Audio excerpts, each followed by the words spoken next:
Call the meeting to order of the Silver Falls School Board.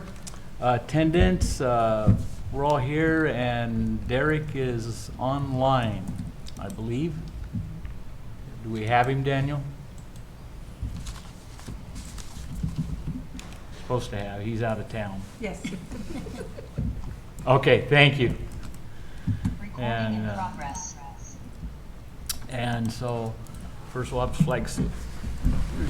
Over there. Pledge allegiance to the flag of the United States of America and to the republic for which it stands, one nation, under God, indivisible, with liberty and justice for all. Let me see if I can see this. And now we'll move into executive session under ORS 192.6602E to conduct deliberations with persons designated by governing body and negotiate real estate property transactions. Into regular open session. Agenda review. I'll entertain a motion on the agenda. I'll make that motion. Second. It's been moved and second to approve the motion, the agenda as presented. All those in favor, aye. Aye. Opposed, nay. Ayes have it. Consent agenda. I'll entertain a motion on it, adopting it. I move to approve the consent agenda. I'll second. It's been moved and seconded to approve the consent agenda. All those in favor. I just one comment. I did note a typo in the minutes, and I gave it to Debbie, and I think she's already corrected it. Okay, okay. And no further discussion. All those in favor of approval of the consent agenda, aye? Aye. And opposed, nay? Okay. And student representatives. Do we have them here this evening? Doesn't look like it. KJ, do we have student reps? You know what, I don't see them here. Okay, thank you. That could be. Okay. Do we, school and principals report, do we have Chris Schreiner, Communities Roots School? Community Roots is one of our 2 charter schools. Do I advance with this? I think so, yes. I think that direction, but All right, well, we'll give this a the try. thing is right above you, Chris, actually. Oh, look at that. Nice. All right. Well, good evening, everyone. I'm Chris Schreiner. I'm the interim administrator at Community Roots School. Thanks for this opportunity to share a little bit about our charter school. Community Roots is a public Montessori charter school. It was founded in 2009 by parents seeking public child-centered education, and we offer K through 6 Montessori education along with integration of the Common Core state standards. We focus on community, sustainability, and an individualized education. So just a little bit of background and history on the school. The origins date back to 2007. There was a group of parents who were seeking an affordable alternative to private Montessori schools. And after about 1,200 volunteer hours, the school opened in September of 2009. It started with a lower elementary class with just 32 students. Since then, the school has grown and developed from that parent-driven startup to a full community-based school with formal administration and sponsored by the district. 10 years ago, in 2016, we moved our campus to the Silverton's Friends Church on Eureka Avenue, and that's been our home since. The school operates a land-based program. It includes school gardens, chickens, and compost making. We currently have 14 staff. We serve 94 students. We have 1 kindergarten class, 2 lower elementary, that's a blended age class with 1st through 3rd graders, and 2 upper elementary, which is 4th through 6th graders. And we're rooted in Montessori education, sustainability, and community values.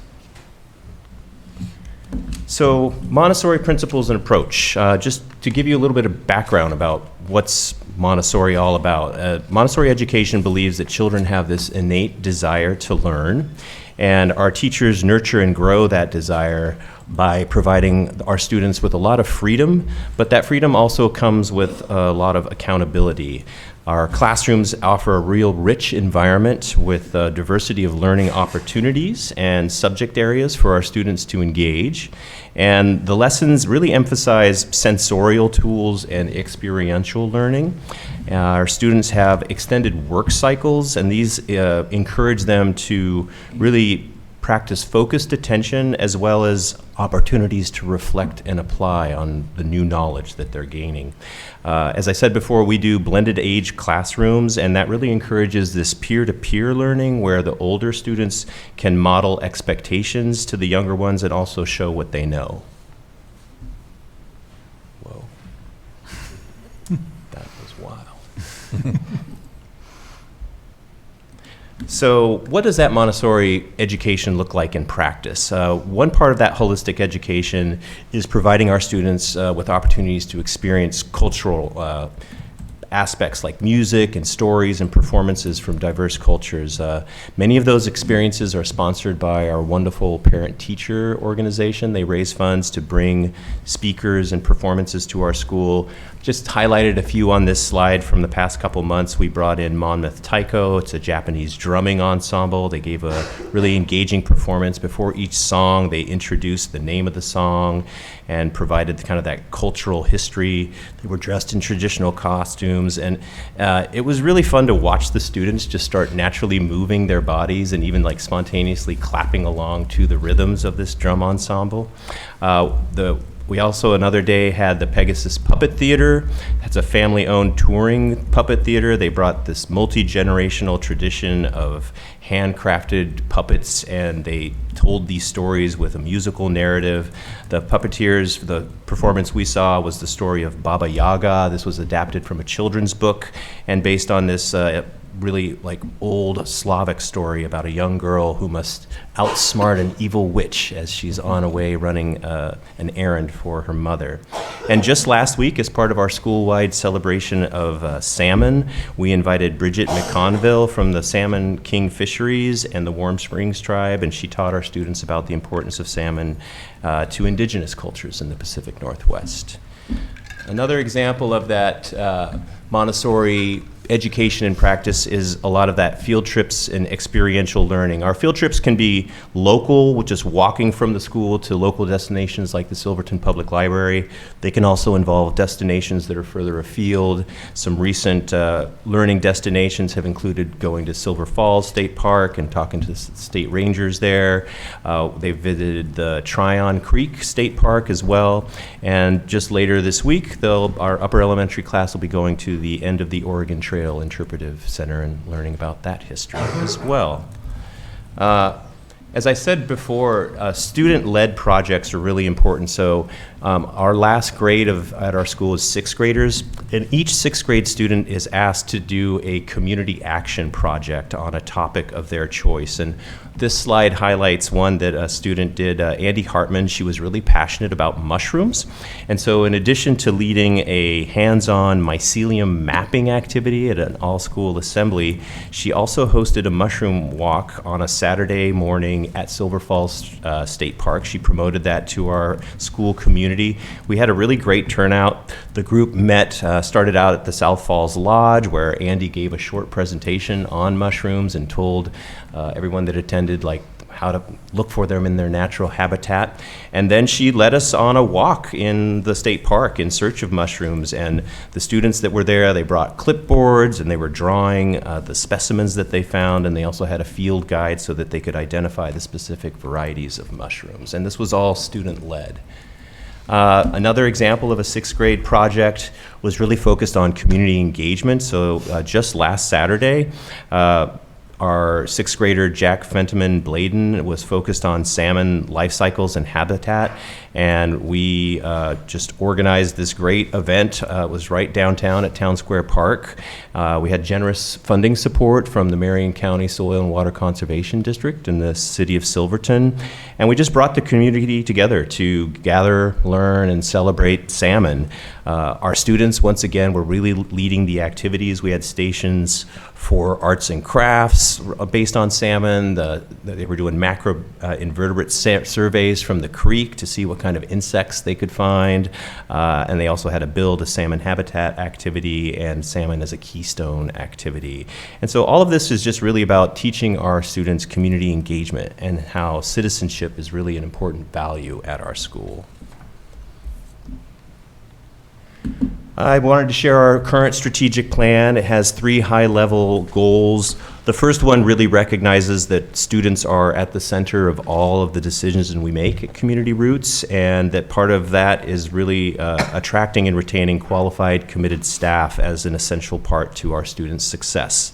The second goal has an operational focus, really looking at efficiencies, clear and transparent communications, both within the staff and with our parent and guardian community, and also developing a business model that is financially sound and fiscally responsible. Our third goal represents the importance of engaging the broader Silverton community to cultivate connections, raise funding support, and really grow our students who value public service and citizenship. And I was going to close just kind of looking forward and outlining 3 high-level challenges that we're facing, but I think every challenge also represents opportunities. And so our 3 challenges: the funding model. As you probably all know, charter schools, we get 80 cents for every dollar of enrolled students. Over the past several years, we've had a pretty stable enrollment, but that means flat income. And over that same amount of time, of course, all the costs are going up. So that trend line can be challenging. Another challenge for us, as I said, we have this outdoor program, this land-based program. We've got community gardens and chickens. That's been highly valued, and it's a really unique program, but it requires a dedicated person. And the funding streams that have supported it, grants and donations, have been decreasing in a tighter economy, and there's just less grant funding available for school garden programs than there were, when we started that program.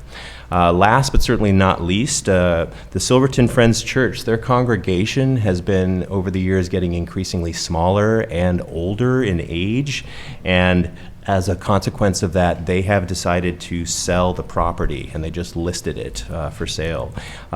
We've secured our lease for the next academic year, and it has provisions in the lease to ensure that that full term will be honored, even if there's a transfer of ownership sometime during the next, till next June of 2027. But we really are wondering what our future looks like. We've invested 10 years there and have all this land infrastructure. And so what are the opportunities? Well, on the funding model, I think there's opportunities for revenue diversification, and that's about really growing and building the assets that we have, the facilities, the staff, the community. The school's never offered any kind of summer camps or classes and programs, nor has it offered like an after-school care. Families are willing to pay for those kinds of services, and so that's one way that we're looking to diversify the funds and try to, increase that revenue as our costs increase year over year. To support the garden program, it's really about community engagement. We've got a really great family community. Some of them have landscape businesses, some of them are farmers, so they understand outdoor education and plants, and also looking to local businesses for sponsorships or donations of garden supplies and that sort of thing. In terms of our facilities future, our board and leadership is exploring options including financing to support potentially acquiring the existing site, and we're also investigating other potential sites. So if anyone in the room knows of any prospective sites for a small school of 94 students, please let us know. And with that, I'll just say thank you for your time, and I'm happy to answer any questions you may have. Just out of curiosity, how much are they listing that property for? $2.75 million. It's actually 3 lots up there. It is zoned for low-density residential. It's a nice spot. I'll just say I've heard just awesome things about you from people there, so Thank you. appreciate that. Yeah. It's a special school, and it's been good to show up and help out. Yeah. Well, thank you. Thank you. Thanks, Chris. And Kathy Frank, is she here? For the last There time. she is. There she is. Mr. Schreiner, you are calm, cool, and collected. I love that. This is not. Okay, so we have our report here. Hi, everyone. Good to see you all.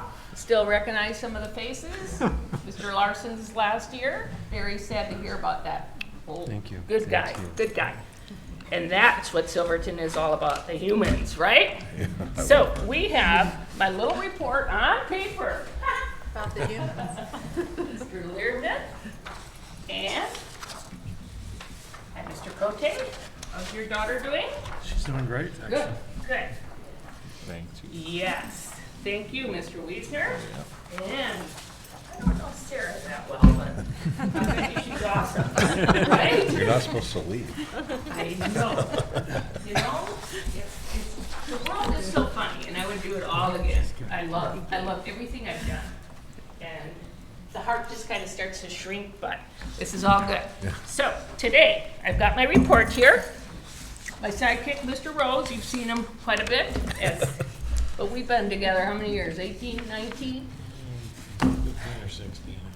Yes, and the beauty of Bethany is you have a lot of community members who want to, I know will put their grandkids back into Bethany, and he's really been such an asset to us and his kids, helping just to keep that facility alive and standing. When I came, it was fly swats and kitty cat wrapped rocks holding doors open, and dittographs after dittographs that I had to haul out of that place. So really been an asset to keeping that up and remarkably beautiful. So I thank him. Here's my report. The mission statement has not changed since we've been there, and it is a wonderful mission statement. All our funding goes towards that. It's child-centered. It's based with arts, PE, music. I love hearing stories. We have so many children that go on to that summer program and star in the theater, get top rows in that. Just really inspiring to have them be a part of that mission statement. And all it really is a traditional school based off of art, PE, music, giving kids what kids really deserve and not test-driven. It's we feel that comes by osmosis because they're happy, they're learning. We have 30 kids in a classroom.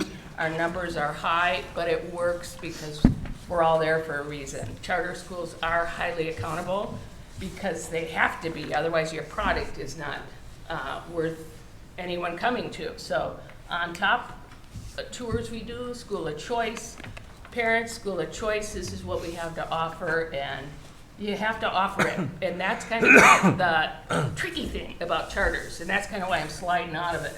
So I'm tired of if I swear or something, someone will have to pull their kid or no. But you know what I mean? It's accountability, man, and you're there 24/7 doing that. I stuck with our goals, very similar to what it has been. Goal 1 right there. This year we did get that amplified science implemented. Tricky. Our test scores, take note, I've got 2 sets of test scores there, not science. And I'll tell you why. We blew it.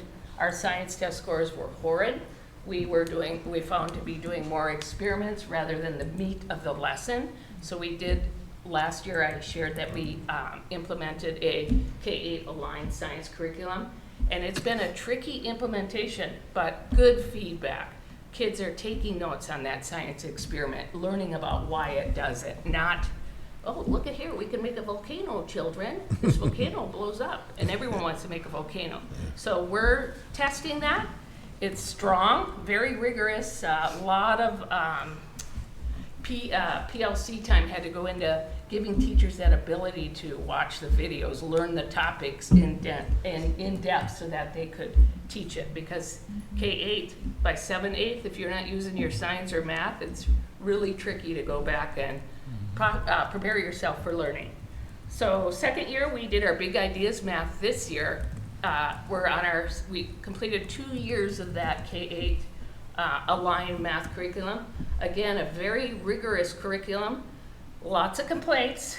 Parents, you know, it's different. It's this Common Core math, and there's 5 different ways you can solve a problem, and we have to expose the children to those 5 different ways, and then they decide which one works for them, which I think is reality. We don't all think the same. So Common Core based, K-8 aligned, children are speaking the same language in kindergarten as well as 8th grade. And we did, this is a huge compliment to Bethany, we don't get many of them, so stay put. We went to the Penta Games, and I'm highly competitive, I will tell you. I think I share this every time. I am competing against Victor White, Evergreen, Bradham, nonstop. Because, you know, those are autopilot, beautiful schools. They're operating, they're functioning, they've been doing that. Well, we were at the Penta Games, and Megan Lehrman, you know, is math teacher of the USA. Her team's there, and our team was there, and we were doing the relays. And one of my teachers heard one of the parents go, "What are they putting in that water at Bethany?" And to me, that was the biggest compliment we could get, because math is hard. It's super hard. And we took it. Our seventh grade boy took first place, and then our relay, it was during the relay, Mr. Lerman, that, you know, when they're flashing the scores and, 20 points, 18, and we were just really racking them in. So that's just beautiful, in my opinion, because that's what schools are. Teach, celebrate, learn, take on any competition you can, because you don't know if you got a poet, a math major, you know, all of that. So very proud of that. So there's our test scores for the 2 that we did do, and look, we're right above the district. Great job. I do tease a lot, so I'm just having fun with you. I hope you get that. But really, a good placement, and it's good. It really is, because we have 30 kids double class in a classroom with lower revenue. So celebrate that. That's beautiful for the district to know that that charter school is under their wing, and I'm hoping that as it goes on, that continues, because that's one of my fears in our culture, is that our the old traditional humans don't keep that alive, don't keep that practice of accountability, grades not flushing. You know, it's such an easy, fluffy world now that we're not like that. Here's the truth, this is the truth, you know, your report card means this, and so I'm a little fearful holding the reins over, because that's what we do then, is we fluff the grades, make parents happy, make our students happy, whoa, we're all happy, we go on to Chemeketa, we get the free ride, but we gotta take remedial courses. And that's, I could get on my bandwagon for this a lot. Anyway, we're not doing that. We are sticking strong with accountability. Another thing we did this year that was super cool, I felt a lot of schools are hiring counselors after counselors after counselors. They go in, meet, counsel, come out the same. We took a route where we hired a social emotional learning coach, who is also studied in improvisation. So two times a week, these students get to learn a social emotional strategy, or it's called overcoming obstacles. And they learn about that, then they get also play time to act it out, read people's feelings, decide, well, how could we overcome that obstacle? And they're practicing that weekly, and it took us a long time to get where we're at right now, but it is working. The kids are using that in their practice. Just the simplest thing of rock, paper, scissors. Come on, everyone, instead of, hey, I had that ball. You know, just those simple things that we have lost through the years of how to problem solve, look someone in the eye, that type of thing. So we're proud of that. It's working really well for our students, and our coach is loving it, absolutely loving it, and is returning next year. Very good. Okay, so our pillars, same every year: practice kindness, respect, inspiration, inspire, determination, excellence is all right there. And these kids are doing it. Man, I've got a red bench for naughty kids, the straight up naughty kid red bench. I get about 3 kids so far this year on that bench, because it's just a philosophy. You come in there, come into Bethany, they know they matter, they're cared about, they're looked at as strong individuals and needed to be there. So here's a couple photos. I can tell some people are looking at the clock, so I get a little uptight. Practicing kindness. Not me. Practicing kindness, we are a Bobcat family. You enter there, everyone cares about each other, our parents. It's not the brick and mortar, it is the humans. Respect, we honor, we celebrated just our IA days, but we always respect, practicing in the hallway, our manners, excuse me, that type of thing, to give respect. When our balls or anything are in, we address it as, hey, you respect property, yourself, and others. Our other one, inspiration. I'm so proud of the Bethany kids, and all Silver Falls kids, don't get me wrong, but I'm speaking here tonight on Bethany, that they go on. We had our first and only music, well, in the district music fella in our 8th grade go on to the, he had to try out, and he went on to the music portion in Corvallis, went down. The only kid in Silver Falls came from the rinky little farm school of Bethany and had the time of his life. We honored it, but we are sending kids prepared. The Silverton Fox student this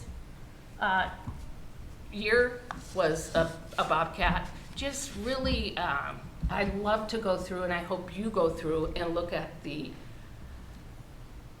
graduation program.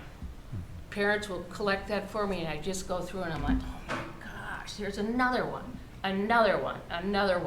with academic excellence. So that mission statement is what we are about and what we fund everything towards.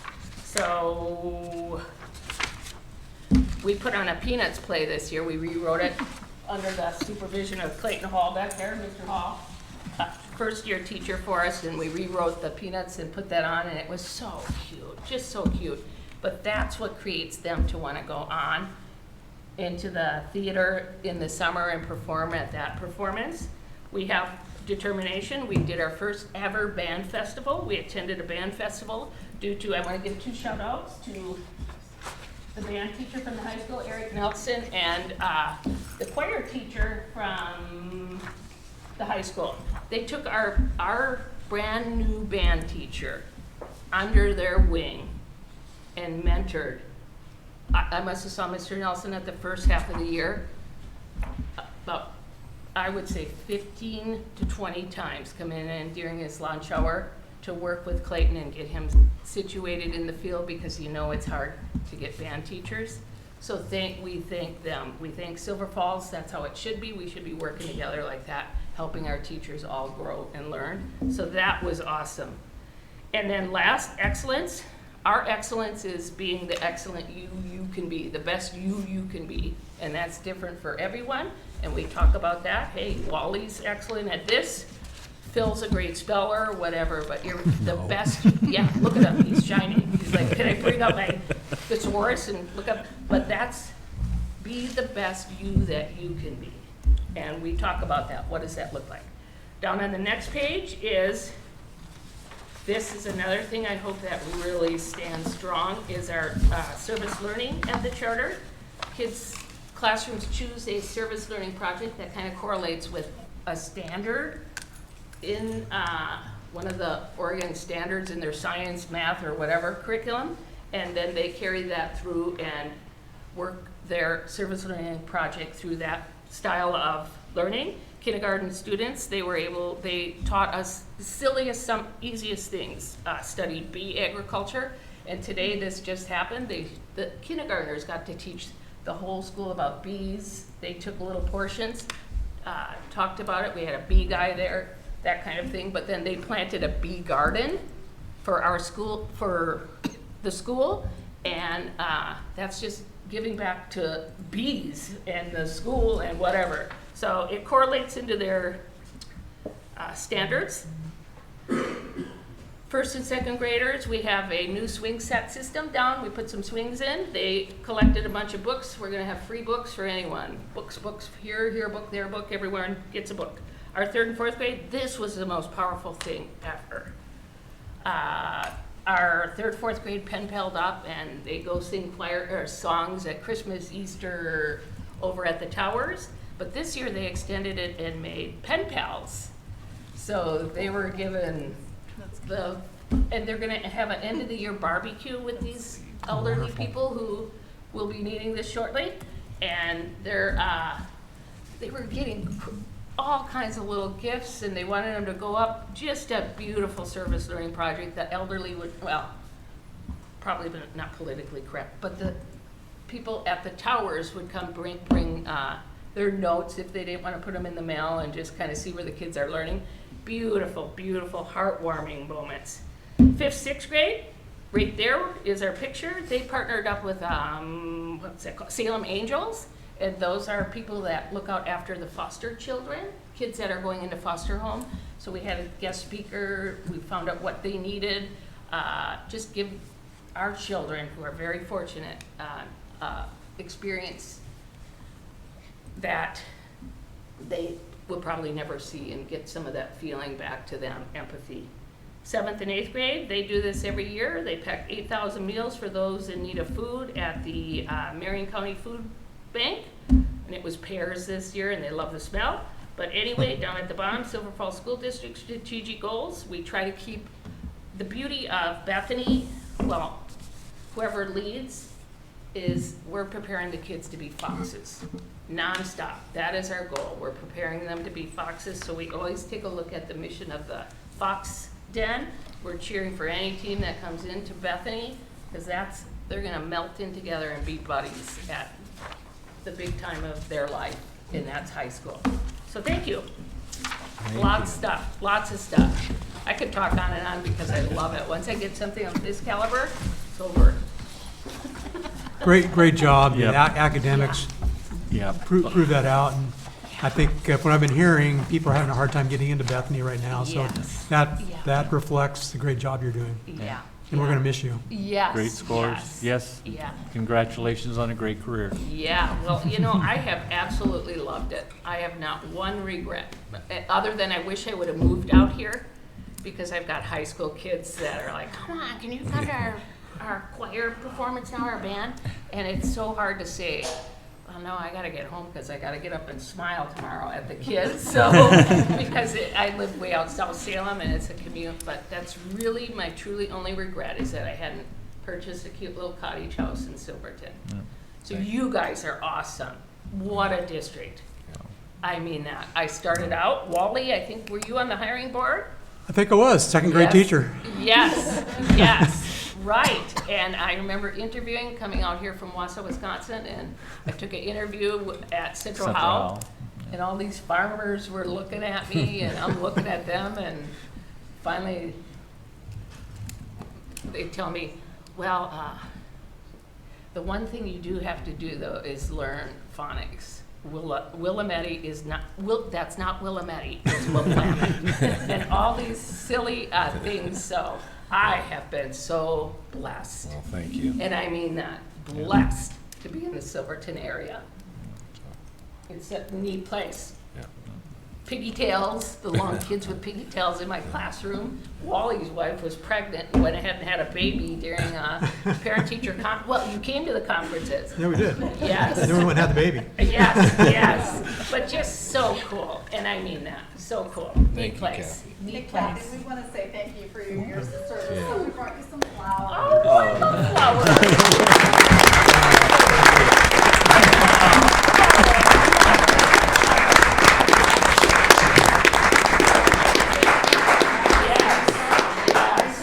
Yeah.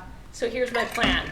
I'm picking up, I am picking up a Revel Winnebago camper on Thursday, and I am going to be going to every local non-local disc golf course there is in the southern part of the states during the rainy season. Yes.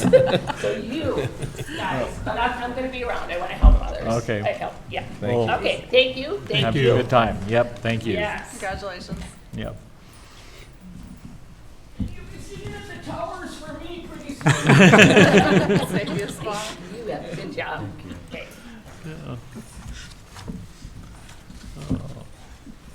He was talking about the singing there. We didn't have our student reps tonight, and I know they would have brought it up, but the choir took second in state. Awesome. This past weekend. And, not an easy feat. Keeps the Silverton tradition and adds to the trophy case. So- I actually have a clip for that in my superintendent's report. Oh, of do you? the Oh, performance. great, Yeah, so great. you can watch for a few Oh, seconds. great. Didn't band just take fifth as well? Did I see that? Yeah, I mean, that's yeah. awesome. So, yep. Lots of trophies in lots of areas, which is what I like to see. Okay, Silver Falls Education Association. Come on down.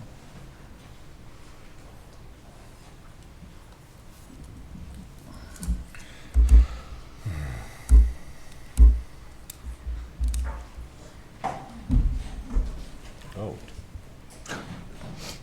Mess. Every month, there's more people coming to the table. It's just the one. They're here to support us.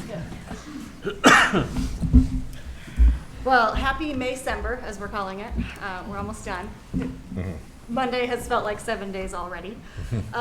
We had our first bargaining session last week, and we were able to establish our ground rules and sort of set up the process for how each of those sessions is going to work. Tomorrow, we are back at the bargaining table, and we will, as SBA, giving our first round of proposals to the district. But tonight, we have arranged for Drew Maddock here to speak to you about what the music programs in Silver Falls are like, so perfect timing, Phil, for the choir and band shout out. He's going to share about some of the cool things that they've been doing this year. Go ahead. All right. Once again, my name is Drew Maddock, and currently I teach music at Butte Creek, Scotts Mills, Silvercrest, and Victor Point. Today I am here on behalf of all the Silver Falls School District music teachers to give you a concise update on music programs this school year. In a time when many districts across Oregon are facing significant challenges that have decimated arts programs, we're so grateful for your support over the years, allowing us to continue to provide music education at every school and offer high-quality events for Silverton students. At Mark Twain and Robert Frost, we have added a 5th grade band and a 3rd through 5th grade choir, spearheaded by our wonderful Miss Crystal Cram. Students have already performed 3 times this year, and they're excited to continue showcase their learning. This is the first year beginning band has been offered to all 5th graders in our town schools since 2017. In April, Crystal, Eric Nelson, Clayton, and I held an inaugural and incredibly successful district-wide band concert at Silverton Middle School. 300 5th through 8th grade students from across the district performed for each other, then joined together for a mass ensemble at the end of the show. We even included the Marion County Citizens Band to showcase to families how starting a musical instrument at a young age can translate to a lifetime of musical experience and community enrichment. At Central Howell, Pradham, and Evergreen, Jean Elliott has her students learning to play ukuleles, auto harps, recorders, ocarinas, and drums, in addition to offering choir as an elective for grades 4 through 8. At Silvercrest, Victor Point, and Butte Creek, I put on a combined choir concert, something I've never done before until this year, as an elective, put on a combined choir concert for the 3 schools. Victor Point's choir also performed at a middle school choir festival, something new I tried this year, in front of a bunch of other middle schools, and they received positive feedback and good scores from the judges. Also, this will be the 3rd year that Butte Creek will put on a band and choir concert during their art show, which is coming up on May 28th. In March, we held our 3rd annual 4th through 8th grade Spring Choir Festival at Silverton High School, where singers from every school in our district can sign up and meet at the high school for an all-day singing retreat. This year, we had record numbers for this event. Around 150 students participated and performed together. Finally, we would like to celebrate our high school music teachers, Kim Scondon and Eric Nelson, both of whom also teach at the middle school. They've continued to grow their programs and create new ensembles, including student-led groups. Both received state qualifying scores at both OSAA and OMEA music competitions. The SHS Concert Choir placed second at the OSAA State Choir Competition just last Friday, and the SHS Jazz Band placed sixth on Saturday in the 5A division.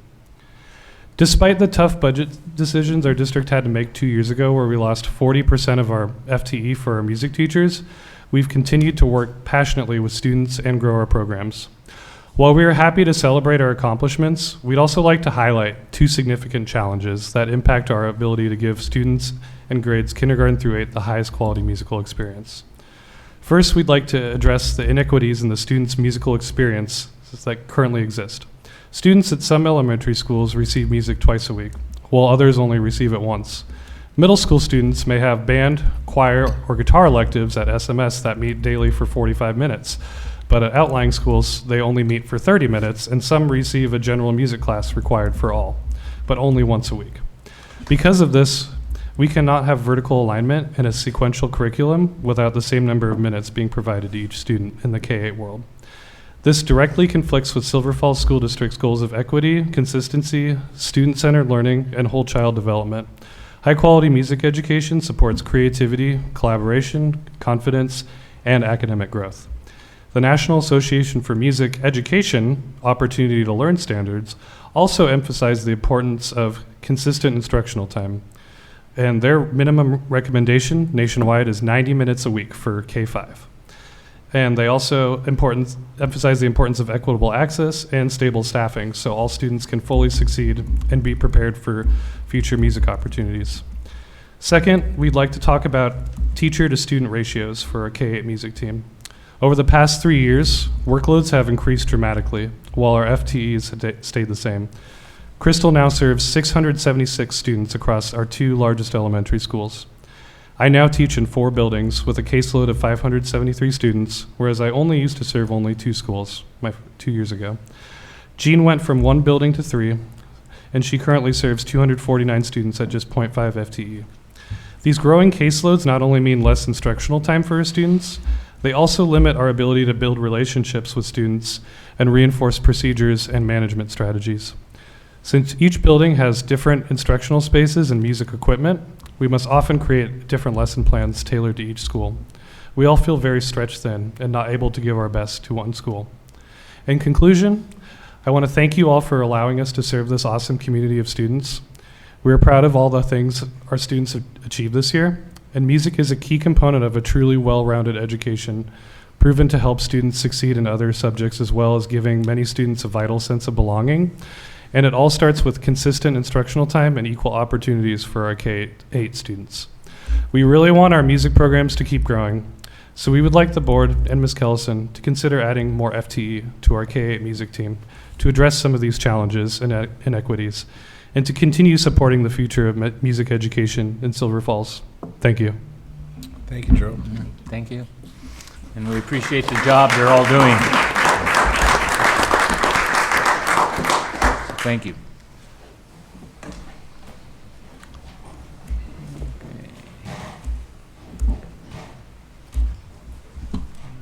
Do we have anyone for public comment here?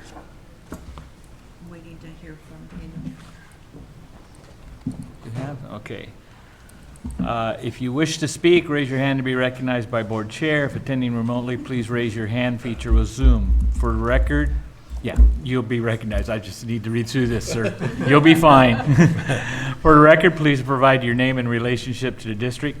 Please keep individual remarks to 3 minutes. If speaking as a representative on behalf of a group of 3 or more, comment time will be extended to 5.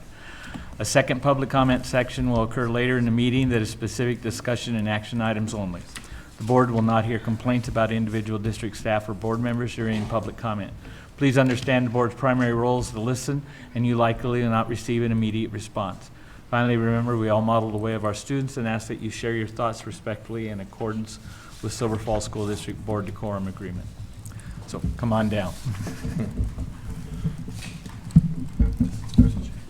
And if you could identify yourself and who you represent or what school. Hi, I'm Michael McQueen, father of Benjamin McQueen, but here tonight as the treasurer of the booster club for the performing arts. Oh, okay. And I just wanted to add a little bit of a personal note to the incredible work that's being done, even if it is on a more limited budget than it was.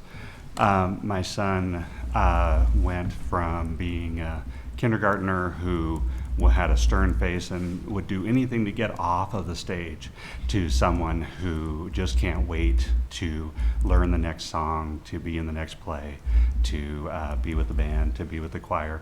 And it's Kim and Eric and Sarah that have done such an incredible job.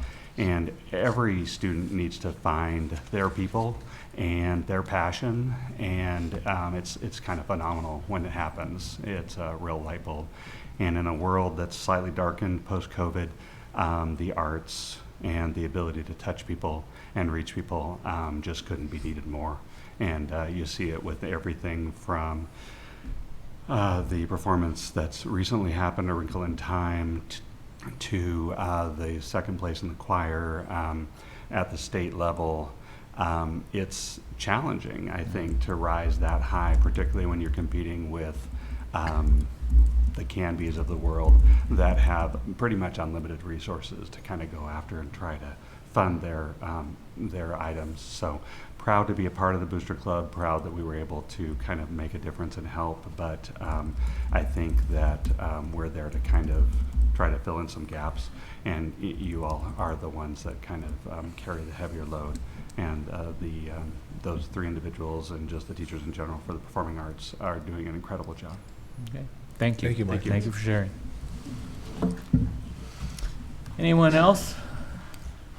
Do we have anyone online? Okay. Oh, come on down. Yep.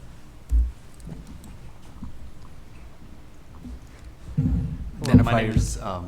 Sorry. Go ahead. Identify yourself. My name is Brooks Summers, and I'm a recent graduate of Silverton High School and the Silverton High School Choir. And throughout many years of my education, I grew up around music, and when I went to Central Howell, we had a small music program. I was taught by Gene Elliott and as well as Mrs. Almquist for a year. And it was super fun, and I loved it, but I wasn't sure if it was something I wanted to keep doing. My family's always been involved in music. But once I got to high school and I joined the choir under the new choir director, Mrs. Scondon, it was where I really found my love for just music in general and learning and singing with a group of people, because I never really sung as a big collaborative group. But seeing the joy that it brought everybody else the same as me to just sing songs, learn music together, and grow closer as friends, really opened my eyes to how wonderful music can be. And it made me, in fact, want to, which I'm currently going to OSU for music education to become a choral director. And it's an amazing group, and you meet so many awesome people, and you get to meet other people from other schools, even other states. And when I went to nationals, I met a bunch of amazing people and was able to work with an incredible group of other students who had the same passion and love for music as I did. And yeah, it's awesome. Okay. That's all I got to Thanks, say. Roy. Okay. Thank you. Appreciate it. Thank you. And go Bees, by the way. No.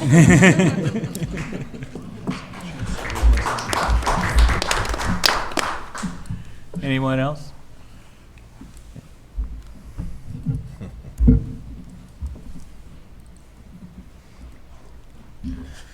Hi. My name is Gavin Sanchez, and I just want to talk a little bit about my experience with performing arts. As a kid, I was homeschooled until about 4th grade, and then I joined a theater, not a theater, I did a performance called Lion King, and I never really fit in a lot of places my whole life, but in theater and in performing arts, I found a home where I can finally be. me. And I did that show in 4th grade, and then COVID hit, and like everything kind of just shut down. And then about in 8th grade, everything came back, and we started going to school again. And I did another show, and that was really amazing.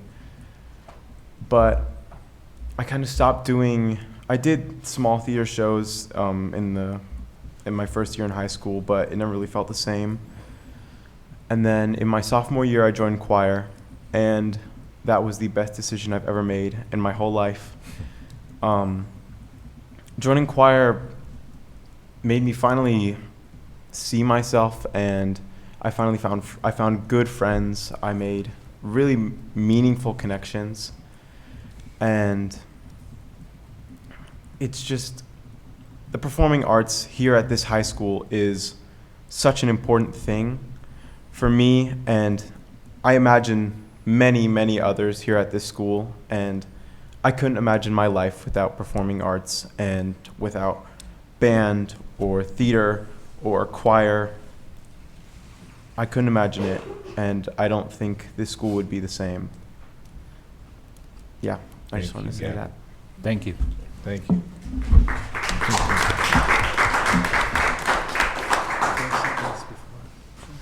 Any others?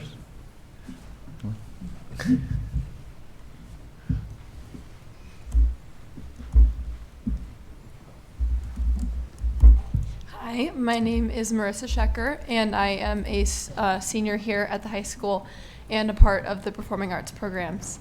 And in my early elementary education, I had my music classes through Mrs. Elliott.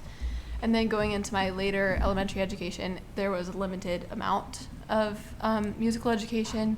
I went to Victor Point, and there was a choir class and stuff, but there was like a limited amount of students they could put in that class. And going into high school, it was my best decision ever to join choir and to continue pushing through it. I think that with a wider variety of elementary education for music, it helps foster the love for performing and the confidence that it brings, and just the endless amounts of benefits that it has to child development. It fosters that at such a young age, which helps feed more into the high school. And so just as important as it is at the high school to have the incredible music programs that we do, is just as important in the elementary programs to be able to have strong programs, and not just like have the programs, but have them be strong and be fostered continually. Thank you, Marissa. Thank you.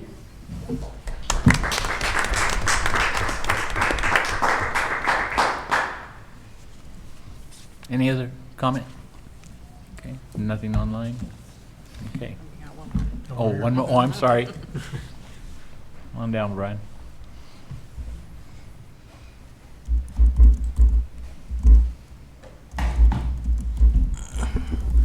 My name is Brian Rose. I didn't actually come with this, but most of you wouldn't look at me, but I was a concert kid from like 6th grade through junior year. My favorite teacher is Mr. Cooper. I mean, this is going to be my 30-year reunion coming up from graduating from SUHS. But, I mean, choir was, I don't know where I'd be without having the music class and a teacher like Mr. Cooper. For one, I mean, I got bad ears. I was tone deaf. Ian Cooper told me that. I mean, I got ringing in my ears all the time, so half the time I can't hear what people are saying, but he still stuck with me. I mean, I was part of the concert choir that won the state championships in 95 or 94. I can't remember, it's been so long ago.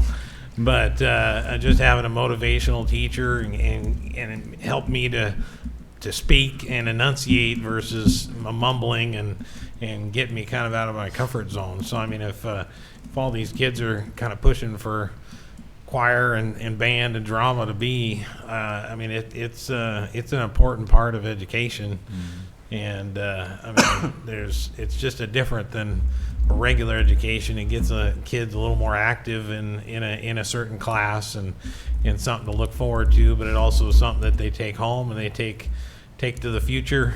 I mean, anymore it's just sing along with the radio, but a lot of good kids and musicians that have come out of Silverton. So I'm just a proponent for anything to kind of help support the music and drama club.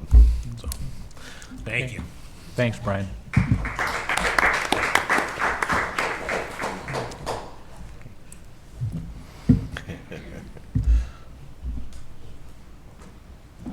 Hello, I'm Kim Scondon. I'm the choir director and a mother of a child as well. Yeah. I just want to provide a couple points of clarification to make sure they're here giving just their positive feedback. They know that no one's cutting anything. I just want to make sure that's very clear. They're just sharing their positive experiences, and I just want to add some side note. The reason Brooks someday made it to nationals was because he did have some very consistent music education with his literacy and reading skills as well. And the reason they can get to that point is that training in the K-8 level. At that time with Mrs. Elliott, they were receiving a little bit more music minutes. And I just wanted that consistency for vertical alignment. And something I heard Gavin say is that they really didn't have a home in elementary school until they found that. And that's a case for a lot of students, and I hear that a lot by the time they get to the high school. And I feel like that's such a late spot to finally find a home. So having that consistency of music minutes and provided would be really nice. Eric and I also have a pretty hard job of trying to get kids to the same level. Just as an example, I am so very proud of concert choir. They performed at such a superior level, truly amazing. It's the first time since before COVID that we've gotten to that superior performance level. As a note, our sight reading scores were a little bit less. This is the music literacy portion of the competition. And part of the reason for that is we have so many students that we're getting to that we cannot provide the same level of literacy education to all of them equally. And so some of them are coming from such a different quotient. If one school maybe has 30 minutes and some has 90, I'll say like Victor Point has choir twice a week. And the kids coming from that program are at such a different level in my program already, just as an example. And so it would be really, our programs could be even greater if we had an equitable amount of minutes at that literacy level, focusing in on that portion. And I think music is fundamental for music's sake, but it really does help kids learn to do other things better too, music. So I just wanted to share a few things that I heard the kids say, unprompted. I did not coach them. They did that on their own accord. They just heard that we were coming to speak. So we really do appreciate that we have continued to have support of music education. I think I've always felt super support since I came to Silver Falls 5 years ago now. And I love this town and I love the kids here for music, and we want to be able to provide that for a very long time, the level that we can. So thank you, and thank you. I agree. Thank you. Okay, thank you.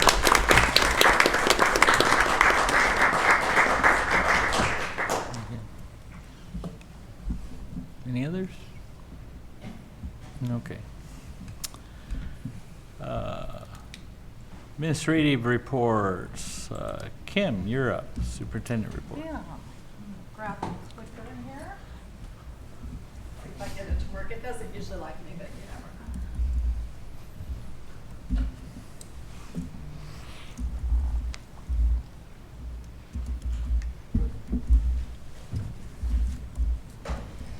Okay, quick agenda for this evening. So there's a lot of really great highlights in my superintendent's report this week. So a lot of great things happening in the district. First thing I want to do is we honored our licensed employees of the year, and these are the superstars of our district, the people that really move mountains for kids and make such a tremendous difference every day. John Harrington is our district behavior specialist, and he works throughout the district, and John's been doing a little double duty this year because we had somebody out for a little bit. And so he's just a tremendous asset to us and just a really kind, warm person that makes a huge difference in the district. Megan Learman is doing an amazing job at Victor Point, and she is a math guru, and she's also our testing and assessment coordinator, which is really great. And so she's a super resource for that, and just a warm kid magnet, and just really super helpful anytime we need help at the district office. Christy Zollner has 31 kindergarten kids at Butte Creek this year. Yeah, and that's a lot. And Christy does, and it wasn't like that. We kind of added a few here and there. And so she started out with a little bit smaller number, but she is up to 31 kiddos now, and it's amazing to watch her manage them with care and grace and patience. And they're a very efficient little bunch, and like they didn't know I was coming, and I'm like, kindergartners, come here, and they all come gaggling over, they run over. So they follow directions really good, and I was impressed. I was like, wow, look at them, they're responding. They don't have a lot of interaction with me. So great kids, and she does a great job with them. And then Scott Towery at the high school, I can't say enough about what Scott does for kids in our district. His kids are high performers, and he just really gets them to do amazing things, and the kids love his program, and he's a great mentor for kids. So when you see these people out in the community, say congratulations. They are going to get an Employee of the Year sweatshirt, and then they get to go to the banquet, the First Citizens Banquet in February. So that'll be we'll have a full table that time, a couple tables, so that'll be fun. It's Nurses Week, or it was Nurses Day, and so these are our 4 great school nurses that work throughout the district, and we would just want to highlight how great it is to have these folks on deck helping us all the time. So if you see Leslie, Christy, Melissa, or Briha, make sure you give them a shout out. They do an amazing job for the district, and they take such great care of our kids. And then it was Principal's Day, and so building principals across the district also do an amazing job, and we're so proud to have them, and they just do a stellar job for us every day, and they really support staff and students in a way that is really outstanding. So it's exciting to highlight some of these folks for you this evening. And then we already said hi to Kathy and celebrated her, so she's been in the district since 1989, and she is going to retire this year, so congratulations to her. And congratulations to Cass, who's going to take over there.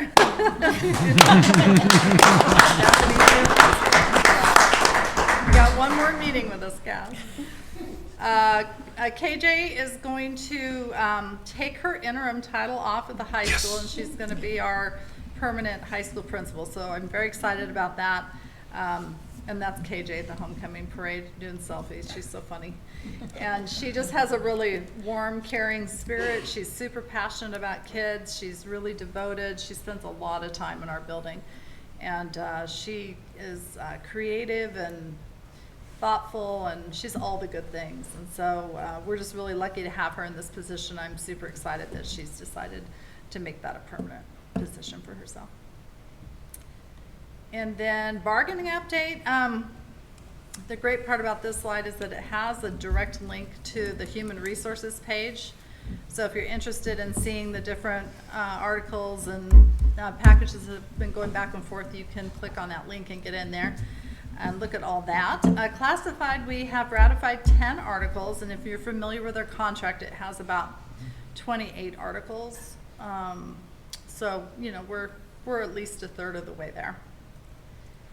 Next meeting, we're going to work on Articles 3 and 4, which are the compensation and insurance articles. And we've already looked at these as a group, but trying to formulate responses on those. And then for licensed, we meet tomorrow, I believe, from 4 to 6. So we have had one meeting where we set ground rules, and now we're going to get into all the fun things. Kim, who's board representatives on those? On the classified, Cass served as our board representative, and then on licensed, it's Phil and or Derek. So whichever Okay. one can attend. Derek's schedule prevents him from coming sometimes, so one of those two folks. Any other questions on that? Okay, and then we have a quick video. Daniel, are you going to play that, or am I able to do that? And this is the choir. Oh, cool.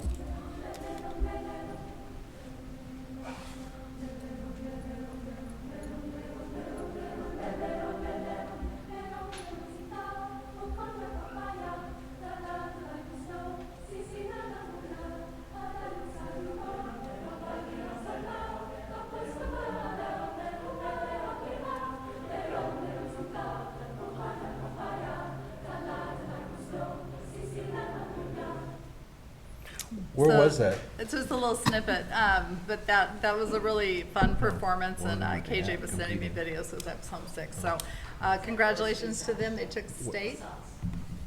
Oh, okay. Oh, Oh, this was yeah, South Center, nice. yeah. That's fun. Yeah, that is a fun competition to go to if you ever get a chance. So, and that is awesome. my report for this evening. Okay, thank you. You're welcome. Pass that to Tom, Tom. next category is yours.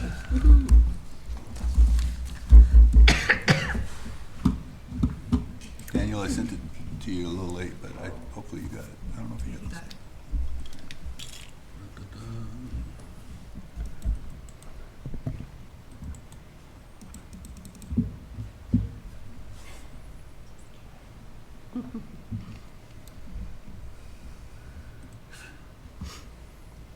Thank you.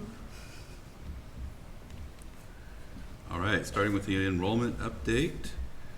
Over the last month, we've lost about 7 students. We're still up about 0.5% from last year. The decrease in enrollment's pretty normal between January and April and May.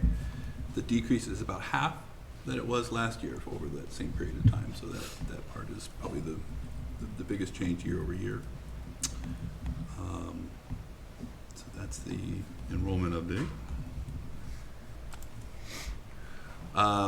Budget updates can be really quick. No change in really the forecasting revenues from the last month, and no big news in any of the revenues. So that picture is the same. The one area of change is just the amount that we're going to likely spend in terms of materials and supplies. So the spending has increased. Last year, I think we ended up at about 60%, 67% of the budget. This year will be really close to 96 or 97%. We have more curriculum needs that we need to put in this fiscal year. We have more laptops that we needed to buy and couldn't put those off because the price was going up just on a continual basis. So we need to get in there and get those taken care of. So that's kind of the biggest change in terms of expenditures. Tom, I should know this, but I can't remember what it is. On the capital line item? Yeah. We've spent 219%, or? Correct. Remind me what drove that? These are general fund purchases. It could be a dishwasher, it could be small little capital outlay needs. So it's equipment that broke? Equipment, yeah. Nothing that can be capitalized, usually stuff that's not over 50,000, so it's usually smaller stuff. And in past years, budget, I think, was more before the kind of the little budget situation we had, and so we're slowly building the budget back up. I think next year we put like 140 or something in the budget. This year we had 52 in the budget on that one. So the only difference from last month is the projection. I think last month we were going to forecast adding about 1.7, more like 1.5 million added to the fund balance. Still up around 8%, which is a good target. So there you can see the forecast for the ending fund balance. That's really it. Any questions for me? Anyone? All right. Okay. No, looks like we're still on target, which is good. Okay, then we have first read on a policy on the DBD DBDB, there we go. Fund balance. Well done. Well done. Tongue twister. Is there any comments on general net? This scares me to death. In what sense? 4%. Well, it shouldn't for a couple of reasons. First of all, it addresses what we budget. That's the big change, is it's trying to start you on the right foot and make sure that there's minimums in place. It gives you flexibility because it gives you, the range, but you have to do 4%, which you cannot spend if you're going to budget 4% for an ending fund balance. The purpose, again, of the general fund is to not make it a savings account. It's to spend it. It's your operational fund. Your reserves are in proportion of your cash flow needs from one year to the next, which for us, we're really lucky. We're in a great position in July because we don't have a lot of people on the payroll because of the summer break. And then we get 2 payments from ODE, State Sport Fund. So we don't really have cash flow needs from one year to the other like many school districts, which is why OASPO recommends, I think, the 3 to 8% range or something was their recommendation. Yeah. The previous policy talked about like a goal of making 10%, but that's like wishy-washy to me. That doesn't give you something specific. What's powerful about this is it forces you to actually set up your budget correctly, putting these amounts in, that you have reserves between 4 and 8 with no less than 4 as your fund balance. You have to be reasonable because our budget is constrained. Our costs are going up. So we can't put a huge percentage from our main operating fund and put that off the table and not be able to spend it because our margins are so small. The risk is, though, if the state decides to reduce funding, we're stuck. But if the state were to reduce funding, we would reduce costs. We would have to. Exactly, which means laying off people. It does.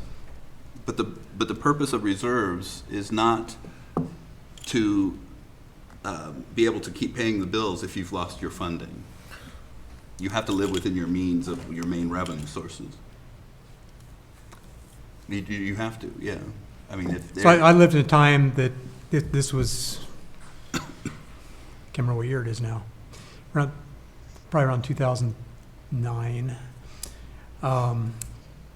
State funding got slashed dramatically. Yeah. And we had districts across the state were making huge cuts in employees, and we were able to write it out because we had a sufficient amount of reserves in place. That's why it scares me. Yeah. It's scared me about, what was it, 7 months ago, when ODE was talking about reducing 5%. And we had nothing to fall back on. That's just huge. We did. Well, we not did. Not like we used to. Well, we had triple what we projected. Yeah. Yeah. Agreed. You did a good job, but we didn't have a. So the 2 strategies that are also important that aren't part of the policy is the constant monitoring and the constant looking for efficiencies, and then building up other reserves that are typically possibly draining your general fund. PERS. So we have a PERS reserve that we set up for the first time. A capital reserve. So if you have a roof that immediately has to be replaced or something, you have something that you can actually tap into, because the general fund will not be able to do that, especially with the change in ODE funding since after the pandemic. Remember that there was that line of revenues and it kind of dropped down, and that total amount of area is like $20 million over the last 5-6 years that we otherwise, if it was on that arc before, that the year-over-year increases, we would have had those funds, which would have been really nice. But we cannot control our revenues. We only manage our budget by controlling the expenditures. That's our only lever. So Agreed. It's a tough business to be in terms of loss of sleep. So do you think you've mitigated some of the risk by putting dollars like in the capital fund? And yeah, because that otherwise would have to come from the general fund. So that helps tremendously. And it's needed in the district. I mean, the long-range facility team has shown that there's hundreds of millions of dollars of deferred maintenance. I think you have to have an attitude where every rock matters. You have to look under every rock. Just because the number might not be big in something, it might be a contract that's 5,000 or something, but if you can figure out a way to not do it, that mindset helps put you ahead. Absolutely. And I think that's what I really see. That's one of the best things going for the district is you have a whole team that's just kind of constantly doing that, looking under every single, doesn't matter the size of the rock, but they're all kind of equal. So this is a first read, right? Correct. So Correct. Wally, what are you wanting to change? My concern is if we have a downturn in the economy, we'll have to lay off teachers because we simply won't have the money to fund them. Whereas if we had a higher reserve, we could ride out another year at some level. No, that makes sense in the scenario of 2009 where enrollment didn't go down. It's just what we were getting went down. Is that kind of what had happened back then? Yeah. Versus what happened to us before enrollment went down. Yep. So that was kind of, seems both of those seem what, the first one's not operational, the second one was. Yep. So is there anything language-wise you'd want to change on this? Because I'm kind of fine with it, but here's why I'm fine with it, because Tom's here.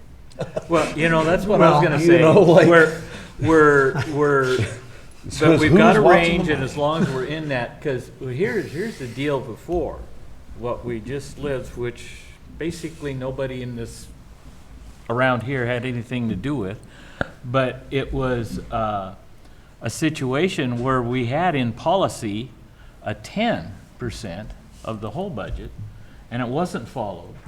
And it was spent beyond that and into the red. And so it's, what we have now, I have great faith and trust and that this would be followed. And so I guess what I'm saying, it's all not worth the paper it's written on when it comes to if the body doesn't, the people don't follow it. If you don't follow policy, yeah. The people don't follow it. And which is what not happened before. I have faith, like Josh said, I have faith, you know, these numbers, when we're, for one, the 10%, that was on the whole budget, where this is talking general fund, so we're talking a smaller amount. Am I correct, Tom? You are, and it's percentage And so of when operational we expenditure. talk 4 to 8% here, that is it's almost an apples and orange thing.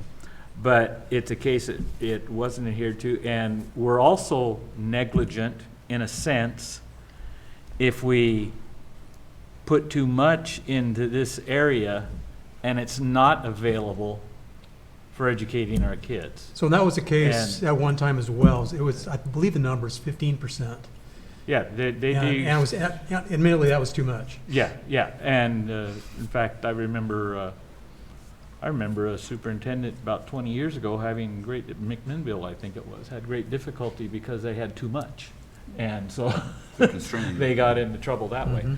But, so as long as we adhere to this and play by the rules, and Tom's here. And Tom's here. And it's our collective job to keep Tom's or equivalency. Just remember, the key is this is your budgeting step. Yes. This is your budgeting step. This is your first step. Now, there's other steps that come after this because of this. Yeah. We do not spend 100% of our budget. Yeah. That's true.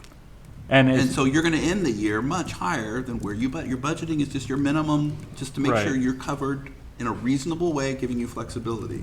It's step one.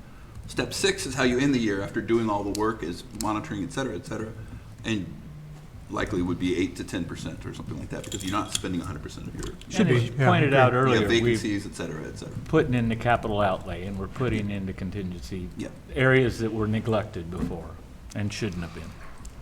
And so. Well, I'm okay with the way it's written so far. Yeah. And then I'll just say, Wally, I mean, just, it was before when I came to you and the numbers weren't adding up. If we're gone and I'm gone, we watch from afar and come to public comment. I'll hold them accountable. Hold them accountable, you know? Call me and I'll explain it to you.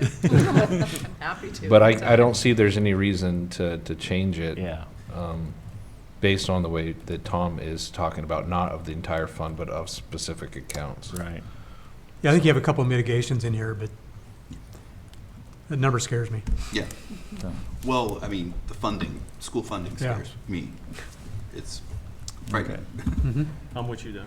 Yeah, and Yeah, it's it unpredictable. feels like we're just always on really thin ice. I don't We know are. what's gonna happen We are, next which year is or my, the year after. which my concern about the percentage. Yeah. But Yep. this is also a percentage that's recommended by ASBO. We didn't make it up, Wally. Like, I this is- understand. I mean, the Oregon School of Business Association recommends that percentage. I didn't write it, but, sorry. Okay. That's the Jackie Olson. Okay. Well, Well, we, jump in as well, Phil, just a couple thoughts. One, I appreciate Wally's perspective. I think the historical perspective is important.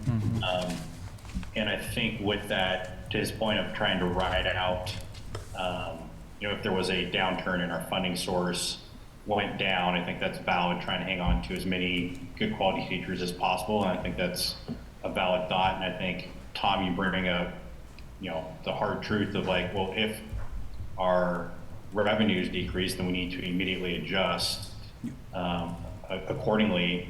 One thought I had is, do we put some language in here where there's a future date to review? Obviously, the board can review this at any time it wants, but let's say, 2 years down the road, the board's like, hey, maybe we need to come back and reevaluate that.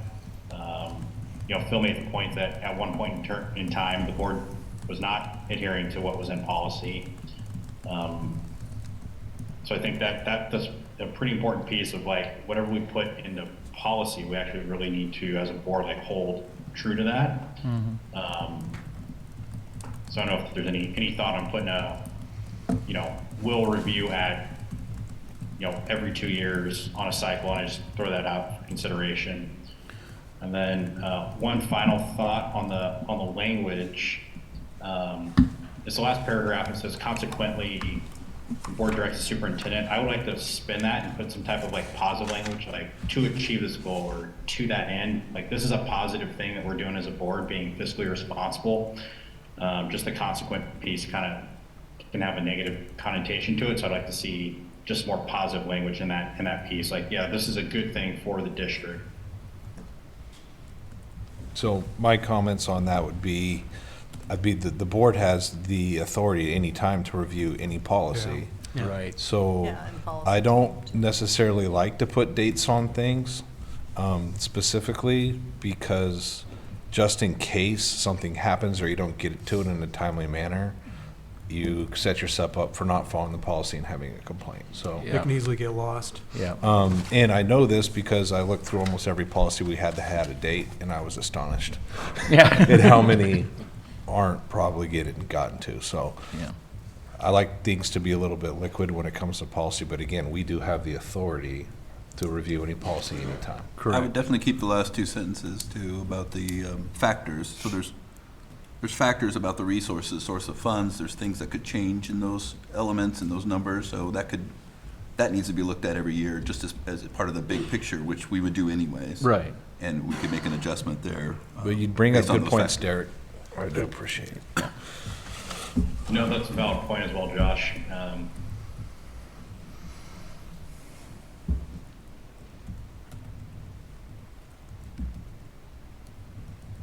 Do we want to add a line about, Derek, you were saying that the board takes this as a level of high importance. What was that last sentence you wanted? Was it some wordsmithing on the last one there you were talking Yeah, about? just a little bit of wordsmithing. It's under, I guess technically it starts out, consequently, the board directs the superintendent. I would like to see like positive language, whether it's, to achieve this goal or to that end, just more of a positive take on it, as opposed to, a consequence is generally attributed to something being That's negative. fair. Yeah, that's a good point. I like that, Derek. Yeah, I agree. Smart.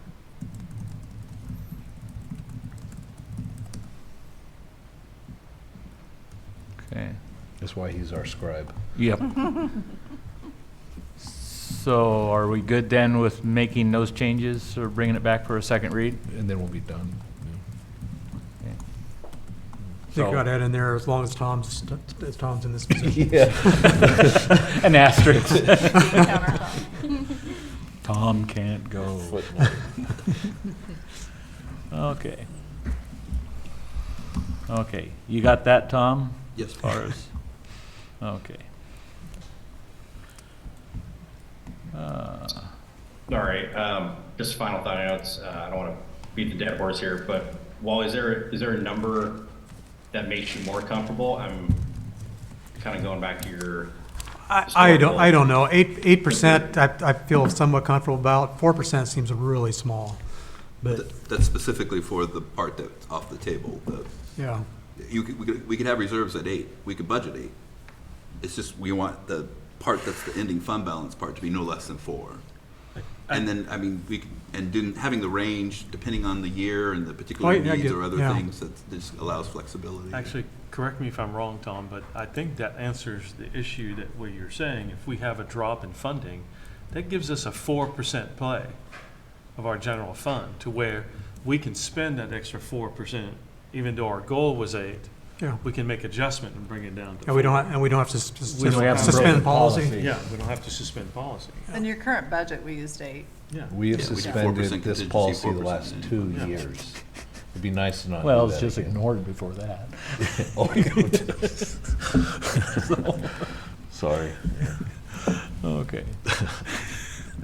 Okay, are we done with policy? Anyone else? Okay. Yeah.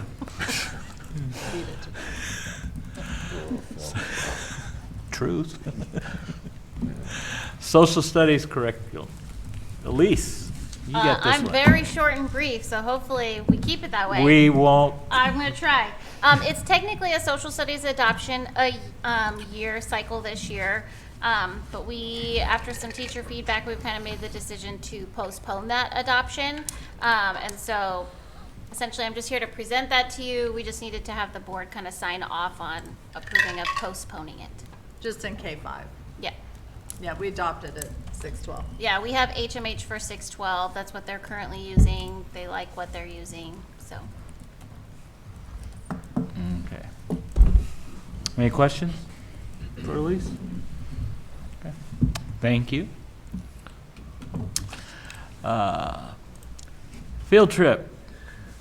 Looks like Andy's got this one. Mr. Jones, come on down.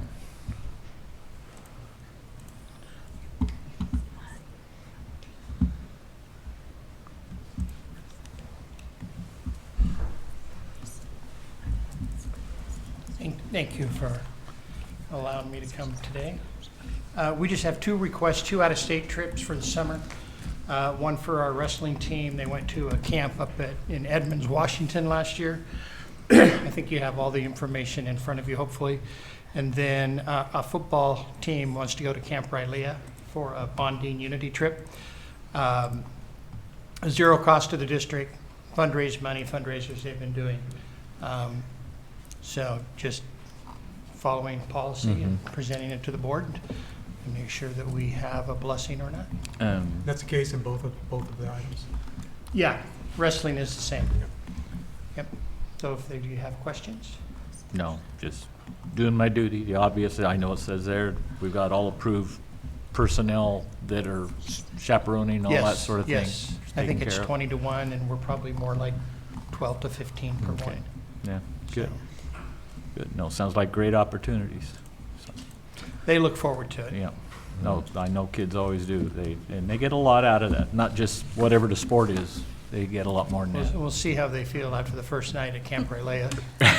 How well they like it. They don't,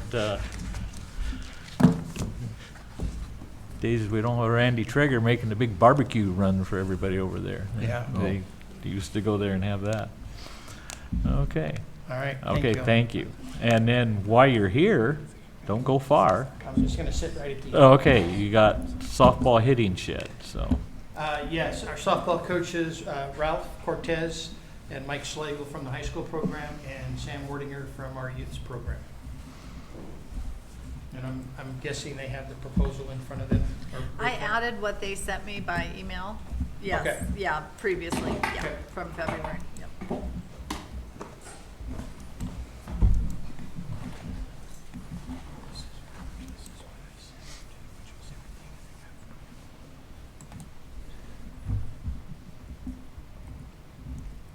Just let us know what you want us to. Yeah. What you would like from us. Yeah, what do you want? You want this big, beautiful. Is this a steering contest? Or, well, okay, yeah, we're looking for trying to build a field house, and it's a fancy way of saying it's a indoor hitting facility, a workout facility, something that's been needed for quite a while, and it's something that I feel that has been a long time needed. So what I've done is I've kind of spearheaded along with Sam Werdinger. He's part of the community program, softball program, and we're trying to spearhead it together for our high school program and the young ladies that are from 8-year-old to junior high, to have a place to work out in the off season, in the winter. Right now we have nothing. When winter hits, it's either we cancel everything, we don't have a place to go, things like that. And there is gym availability when it's available, things like that. So I guess I'm looking for, trying to get something set up out at the softball field, 60 by 80 foot steel building that would accommodate all of us from the community to the high school program. And I think that's it's something that we're looking at funding ourselves. We would like to start. We would like to break ground as soon as we could, and our time frame would be it would be up this time next year for us. And I guess we're here looking for approval, or I'm not sure what needs to. I'm not looking for permission. Well, I've got questions because I've been hearing about this for a while. Yes. And including baseball. Yes. And I'm confused. So just a little backstory. So this has been kind of on the radar for years.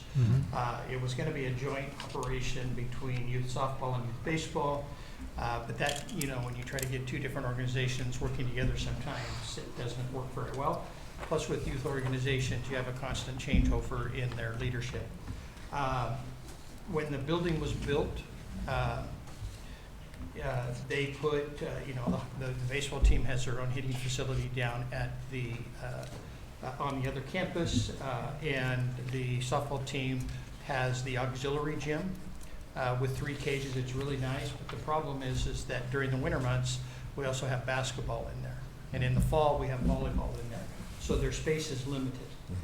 When we get to this year with spring, and we had some rain, we had a volleyball team, boys volleyball, that was now had to factor into using the gym. So we'd had to kind of shrink times down a little bit, which means that softball got shrunk down a little bit because we needed the gym space for all the teams that we have in the spring, with tennis teams coming into practice because they can't go outside.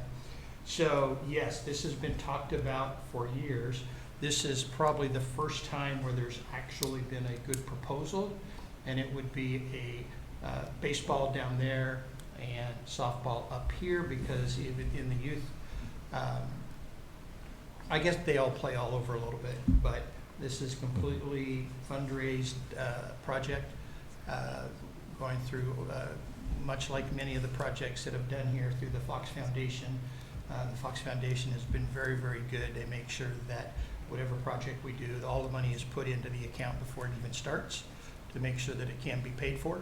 And also they make sure that we follow all of the, whatever the city ordinances are, or the fees that need to be paid, or permits that need to be handled. So it would give them an opportunity to have a place that they could kind of call their home. They do have one out there, but it has no sides, which you all know that it can get pretty cold. Oh, is that the one that I want to expand on that same spot? Well, we've looked at a couple of different spots out there. We have not picked a final spot because we also want to, we want to make sure that we are close to power. so that, you Yeah. know, we can have lights in it. We also want to be somewhat close to, for walking. The so concrete. Concrete, so Yeah. people aren't having to walk in the dark. So we got to make sure that it's well lit. So the final spot hasn't really been determined. What's been determined is the need and the size and the process of getting it accomplished. What might be displaced by this? I know you don't have an exact location, but you have some ideas. Right now, there is nothing out there that would, it wouldn't, we'd lose a little bit of a extra green space, but nothing No that, practice there's fields nothing or else anything. that is out Okay. in that area. Yeah. And So- it's a little higher ground, Yeah. so it stays a little bit drier. And aesthetically, would there be a standard, like, I assume similar to the other shed that we have out here Storage already? shed or? What Painted it looks Fox Country or. Yeah, it would be, I mean. I'm just thinking because of where it's probably gonna be located, it Yeah. is an entry into the high school. Yeah, no, it would match the landscape Yeah. of what we have out there to make sure that it didn't, you know, that it fit in. Yeah. We could do an MOU that kind of outlines some of those things and what, you know, what we would want it to look like and where it's going to be Yeah. and some of those details. So we're good with, we can give permission for it to go ahead, and then you and the district will, Yeah, the group of us could figure it out. after and you've then- got that, you'll work out those Yeah, details? then we would email you and tell you what's shaken. Yeah. Okay. Okay. Anybody got any further questions for these gentlemen? I mean, I'll just make a statement on this stuff coming down the pipe and for future. I'm a major proponent for public lands getting to be used frequently. And I've already getting complaints about some of our playgrounds got fences on them and people can't get to them. Yeah. You know, and gym space growing up in town, trying to play basketball at a gym, you had to have, I mean, it was always just those things, so. Yeah. If we can get an extra space, I'm only a little, I'm just curious about the politics of youth and high school and times, but not my deal. Figure it out. Not our worry. I'd like to say, as part, I've been leading the youth group for the last 5 or 6 years. We don't have enough to pay for the whole thing, but like, there was given a chunk of money. It's kind of like our nest egg to start this whole project with the goal that it was given to benefit youth softball in some general direction in Sowerton. And I've been involved with the baseball group as well, trying to get this, and we keep running into roadblocks. And so at some point, as the board, we kind of, our youth group board, just kind of said, we're going to take a leap of faith, and this is for the betterment of Sowerton softball, regardless of the politics on it. Every one of these girls are going to come through the youth program to the high school. So we will do our best to work and make sure we all get use of the thing, but if we need it in writing and paper and like signed agreements, like it's not going to happen. Yeah. And we run into these roadblocks. So we're going to take a bit of a leap of faith and just saying, we're here as a community and this is what it's for. I love that. Yeah, Thank you. I love that too. I'm like Josh. I think I need the youth. I've coached enough. I know that you guys got a lot to work out, to work between this, as far as the youth in the high school, as far as who's using it when. And The other thing too is that the high school does benefit some because the building is not used during the school day. Right. And so if we have a bad weather day and we need a PE class to go out there into a building to have PE classes or to spread out or to do something besides being out in bad weather, then there's an open space, closed space for them to go into. Yeah. And we talked a little bit about what would a schedule look like. And so I think, you know, those are things that are almost worked out, that where both programs would benefit, the high school program and the youth program. So I think it would be a positive. Yeah. It would be a positive addition, and it, you know, yeah, it takes a little bit away of green space, but the green space right now out there is not being utilized. Right. There's a lot of people that donate a lot of money to keep this community the way it is. And as you guys that have supported Silver Falls School District, I think it would just be important that we support you guys as well. So super grateful for it. And Ralph, thank you. You've been doing this a long time, brother. Yep. Yeah, 90, 96, 94, maybe, coaching your little softball program. And you were doing youth before that. Yeah. Can I add one thing? Yes, sir. In Silverton, we don't have a hitting shed like all the other schools we compete with they get to work out year-round, so we're at a disadvantage at times. Sure. So we come in a little bit behind. So we have to make up for it somehow. This would be great. Yeah. Yeah. Yeah. Okay. If there's no further Sorry, I just questions. wanna- Oh, Derek, Yeah. yes. I just want to jump in. First, I just appreciate both programs coming together, presenting a pretty solid proposal. The only question I had is, I guess my question is the ongoing maintenance that would be done by the district. And then I'm assuming there's going to be equipment that needs to go into the hitting shed. What's that look like? Is that both programs coming together, or is there an expectation the district outfit whatever equipment needs to go into the hitting shed? If you guys could just touch on that. Can I talk about that? Sure. There's no expectation that the district is going to maintain it. You know, we do have current equipment that will fit in there that will take some of the big needs, the big ticket items. And then it's just a matter of, as time goes on, you know, equipment's going to wear out and or get lost. And it's just a matter of those programs saying, okay, hey, we got to spend $500 on this. And like with everything else, that has to be fundraised for.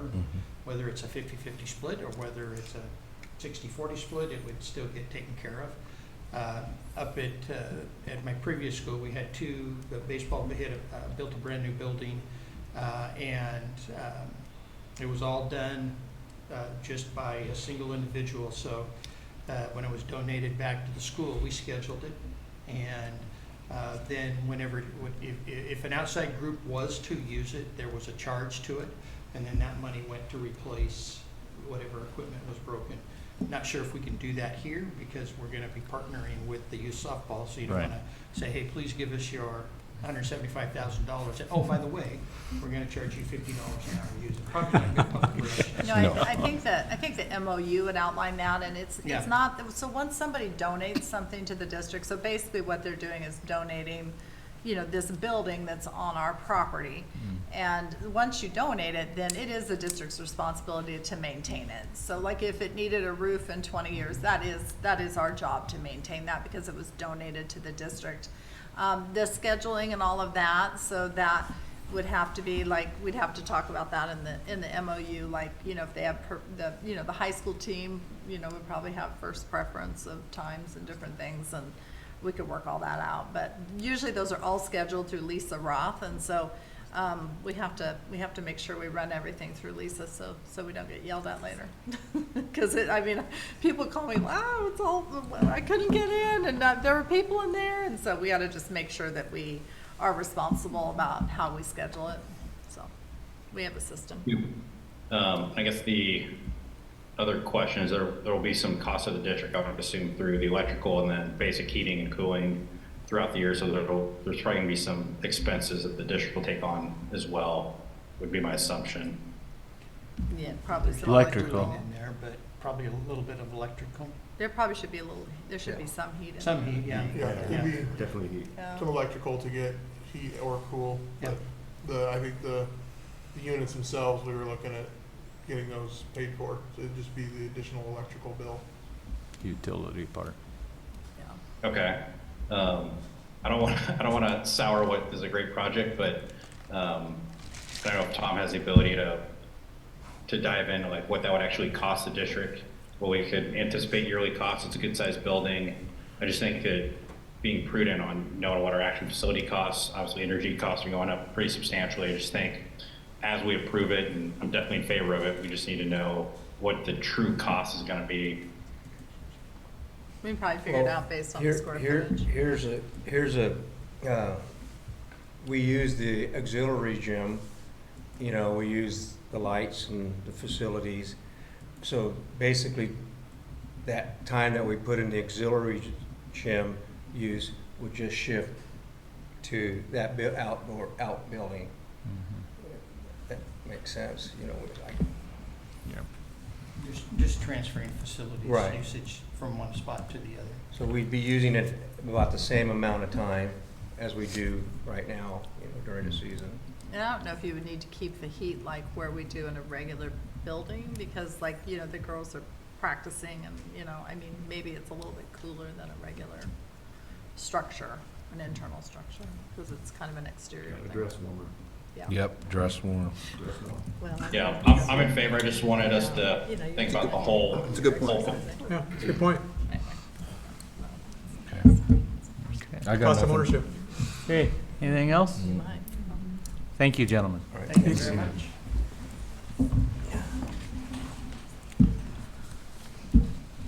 Board reports, I'll make mine real quick. I got the tour, go through the high school, happened to hit there on the day of the Spirit Assembly. It was best Fox ever, and that was great, to see the spirit of the kids, and the supervisors and everything did a great job, and it was a really fun day there, so that was great. So, and that's all I had. Anybody else had anything? Short one for me. I don't know if you guys know, I have a senior in high school. She's graduating, and going through this last couple months has been fun. Prom was the best ever. Watch her navigate graduation, how all the stuff they have to fill out, getting the name spelled right, and emails. Like, there's a lot that goes on to get graduation to happen. And just this last month, just thinking about her last month in school, it's cool. Yeah. I couldn't be prouder to be a part of this district and all the work that goes in behind the scenes to make it happen. And I guess as I'm here, I think board members, or you can, like, on graduation day, you can give them the diploma. Is that still something we're doing? Yeah, I think, oh, yeah, your own kid, your daughter, you can give for sure. You'll be able to give your daughter her diploma. Yeah, I'm pretty excited about that. So I'm a Come on. proud papa right now. You should be. Yeah, that's awesome. Yep, that's a perk. Mhm.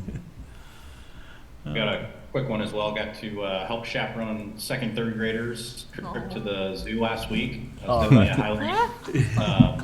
It had been a while since I was on a school bus, so I don't fit quite as well as I used to many years ago. But shout out just to the teachers and the parent volunteers, and also the folks that drive our kids to and from. Like, it's, they're moving a big vehicle in small spaces, and I just appreciate all of our school bus drivers getting our kids to and from school every day. So a big thank you to them. Yep, that's great. Okay. Any public comment at this time? Okay. Okay, action items. Social studies curriculum. We need, we don't have language there. You've got a motion in there. Oh, we do? Oh, okay, Yeah, I'll you do. refresh then. It's been added since I last. There we go. Okay. I'll make the motion. I move to approve the postponement of the K-5 social studies adoption as allowed by OD. Second. It's been moved and second to approve the proposed postponement of the K-5 social studies adoption as allowed by ODE. Any discussion? All those in favor, aye. Aye. Aye. Opposed, nay. Ayes have it. Okay. Field trips, we don't have a motion there, just on each one, just approve those field trips. Yeah. It was wrestling and football. Wrestling and football field trips, so a motion to that effect. I'll make the motion to approve the trip for the football team and the wrestling group as proposed from the athletic director. Second. Okay, it's been moved and second to approve the field trips for the wrestling and football teams as presented by our athletic director. Any discussion? All those in favor, aye. Aye. Opposed, nay. Okay, ayes have it. Softball hitting shed, permission for building it. I move that we go forward with the building of the softball hitting shed on district property and allowing the district and those organizations to Continue. Develop an MOU. work on the MOU, yeah. I'll second that. Okay, it's been moved and second to give the softball organizations permission to in conjunction with the high school, build a hitting shed, and it will be operated under an MOU between the district and the governing bodies. And the construction details. And, yeah, construction details. Any further discussion? All those in favor, aye? Aye. Aye. Opposed, nay? Ayes have it. Okay. Then as part of our executive session discussing about, there was all kinds of things that went on as far as different proposals between us and Bethany concerning them wanting to build a gym on district property. And so, is anyone prepared to make a motion on permission for that building to go on? I am. Okay, go I ahead. move that the Silver Falls School District approve the construction of a new gym funded solely by Bethany Charter School at our district property located at 11824 Hazel Green Road. Our contract requires that the charter school be granted permission by the district prior to any large-scale construction or remodeling projects. This approval is contingent upon Bethany Charter School receiving building permits from Marion County, receiving approval from the Oregon Department of Education regarding use of SIA funds for gym construction, communicating with the district regularly during construction, and following all state procurement laws that pertain to construction projects on district school property. No amendments or changes have been made to the current contract with Bethany Charter School. Is there a second? I'll second. Okay, it's been moved and second, and I will repeat it all because I think it's important to hear it all. To move that the Silver Falls School District approve the construction of a new gym funded solely by Bethany Charter School at our district property located at 11,824 Hazel Green Road. Our contract requires that the charter school be granted permission by the district prior to any large-scale construction or remodeling projects. This approval is contingent upon Bethany Charter School receiving building permits from Marion County, receiving approval from the Oregon Department of Education regarding use of SIA funds for gym construction, communicating with the district regularly during construction, and following all state procurement laws that pertain to construction projects on school district property. No amendments or changes have been made to the current contract with Bethany Charter School. Any discussion? My bit of discussion is in there that I thought it was important concerning about the funding use of it. And on a personal note, I would hope you might consider a different location so that the Oak Grove doesn't have to go, maybe something alongside the old gym or something there, but maybe there's reasons why that's not practical, I don't know. But that's just me, that's not the board talking. And so,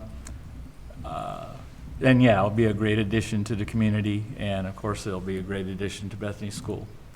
So, okay. Take a vote if there's no further discussion. Okay, all those in favor of the motion? Aye. Aye. Aye. All those opposed? Nay. Ayes have it. I'm sorry, I just wanted to say that I abstained. I didn't know when. I didn't say anything. Yeah, that's. Oh, okay. Yeah, you're good. But abstained. she's abstained. Yeah, We've got it. Thank you. For obvious reasons. Okay. And further agenda item requests. We got a lot going on right now. I don't think there's anything. It becomes natural No. for us. Okay. Okay, thank you. We are adjourned.